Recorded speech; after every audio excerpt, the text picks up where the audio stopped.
जी की निज बातें हम कह तो रहे हैं, पर हमको बहुत डर लगता है कि कहीं श्री जी हमसे यूं नहीं कहे, क्यों रे वह सभागृह में एक बैठो भोजन भट्ट, वो केवल भोजन करवे आयो भाई, लीला तो कोई मतलब नहीं। व्हाट्सएप इंस्टाग्राम चला तो सुन रहा हूं मेरी लीला है, तू भाई वो सुनाया आयो तो इसका हमको दंड तो मिलेगा। और पता दंड क्या मिलता है? अयोग्य के सामने लीला का प्रस्तुतिकरण करने से क्या होता है? फिर जो लीला सुना रहा है ना, उसको लीलाओं का कुछ दिन तक अनुभव नहीं होता, फिर कुछ दिन के लिए उसके चित्त से लीलाएं चली जाती हैं। इसलिए हमारी प्रार्थना है, अगर आप किसी और भाव में हो, हाथ जोड़ के प्रार्थना है, एक भाव में आ जाओ और श्री प्रिया प्रियतम की नित्य लीला का श्रवण करो, और बड़े भाव से श्रवण करो। फोन वोन सब साइड धर देना, कोई और विचार करना नहीं।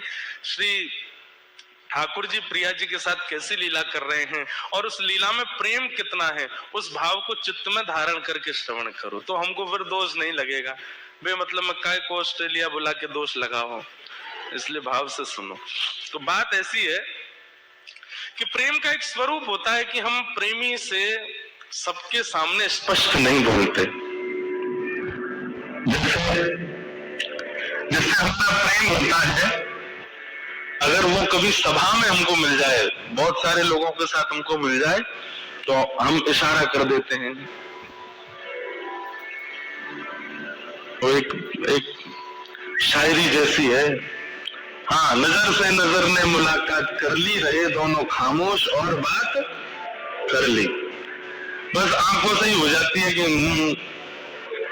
ऐसे जो भी आप लोग स्त्री पुरुष ही मत समझना, कभी कभी भाई भाई भी कर लेते हैं इशारों को बात।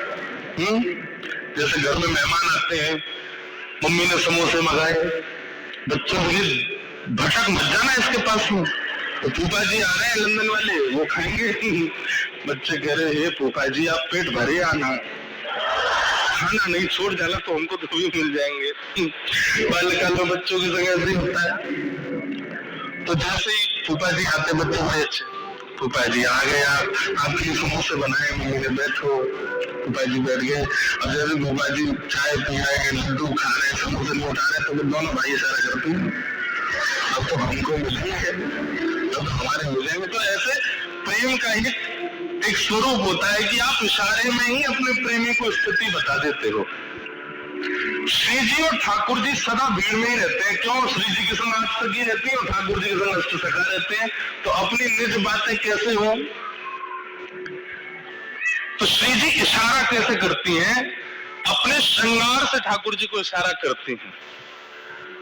अगर श्री जी ने नीली ओढ़नी पहनी हो तो मानो ठाकुर जी को संकेत कर रही हैं कि इस बार की पूर्णिमा पर, इस बार की पूर्णमासी पर कोई नीला तालाब, नीला सरोवर, वहां मिलेंगे, वहां लीला करेंगे, वहां रास विहार करेंगे।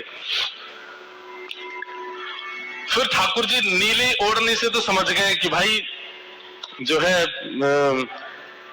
कहीं श्री जी सरोवर का संकेत करें। काली ओढ़नी हो, वैसे तो काली शाम ओढ़नी ठाकुर जी ही धारण करते हैं, लेकिन कभी कभी श्री जी धारण कर लेती हैं, तो ठाकुर जी समझ जाए ओ काली ओढ़नी मतलब अमावस्या, चंद्रमा नहीं होना चाहिए। और फिर काली ओढ़नी हो, उसमें थोड़े थोड़े सितारे जैसे जड़े हों, तो ठाकुर जी समझ जाते हैं कि द्वितीय तृतीय का चंद्रमा हो जिसमें तारे टिमटिमा रहे, उसमें मिलने की आज्ञा कर रही हैं। ऐसे किशोरी जी संकेत करती हैं।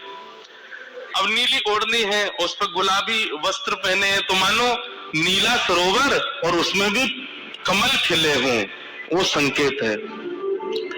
ये दो संकेत हो गए। अब तीसरा संकेत क्या होता है? तीसरा संकेत ये होता है कि किशोरी जी से ठाकुर जी पूछते हैं, हे श्यामा जो, अब बोलते तो है नहीं पर बस एक बार निहार के ठाकुर समझ जाते हैं क्या आज्ञा को लेके आना है। तो किशोरी जी अगर केवल एक बिंदी धारण करके आई हो तो मानो संकेत कर रही है अकेले आना है। और अगर कपोलन पर पत्रावली बना रखी है गोल गोल और बीच में दो बिंदु हैं, तो ठाकुर जी दोनों कपोलन के बिंदु गिनते हैं कितने हैं।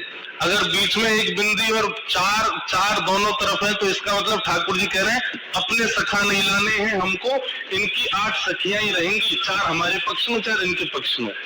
और मानो अगर पूरा यहाँ तक पूरा भर रखो है, पत्रावली अद्भुत धारण करके ठाकुर जी कह रहे हो अब तो जरा भंडारा सबको लेके चलना है, इसमें एकांतिक नहीं है।